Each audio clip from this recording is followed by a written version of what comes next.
ಯಾರಾದರೂ ನಿಮ್ಮನ್ನು ನೋಡಿ ಅಥವಾ ನಿಮ್ಮ ಕುಟುಂಬವನ್ನು ನೋಡಿ ಇವರು ಏನಕ್ಕೂ ಪ್ರಯೋಜನವಿಲ್ಲ, ನಯಾ ಪೈಸೆಗೂ ಪ್ರಯೋಜನ ಇಲ್ಲ ಎಂದು ಹೇಳಿದ್ದರೆ ಇದನ್ನೊಮ್ಮೆ ನೋಡಿ. ಪ್ರಿಯರೇ, ಹಳೆಯ ಒಡಂಬಡಿಕೆಯಲ್ಲಿ ನಜರೇತ್ ಎಂಬ ಊರಿನ ಹೆಸರು ಒಮ್ಮೆಯೂ ಬರುವುದಿಲ್ಲ.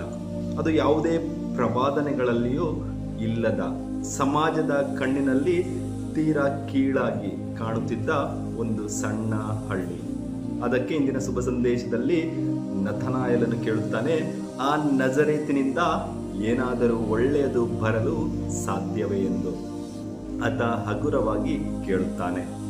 ಪ್ರಿಯ ದೇವಜನರೇ, ಇಂದು ಜನರು ನಿಮ್ಮನ್ನು ನೋಡಿ, ನಿಮ್ಮ ಕುಟುಂಬವನ್ನು ನೀವು ನೋಡಿ ಕೂಡ ಹೀಗೆಯೇ ಅನ್ನಬಹುದು, ಇವನಿಂದ, ಈ ಕುಟುಂಬದಿಂದ ಏನು ತಾನೇ ಸಾಧ್ಯ, ಇವನ ಹಿನ್ನೆಲೆ ಏನು, ಇವನು ಯಾವುದಕ್ಕೂ ಬಾರದವನು ಎಂದು ನಿಮ್ಮ ಕುಟುಂಬ ಅಥವಾ ಸಮಾಜ ನಿಮ್ಮನ್ನು ಕಡೆಗಣಿಸಿ ಮಾತನಾಡಬಹುದು.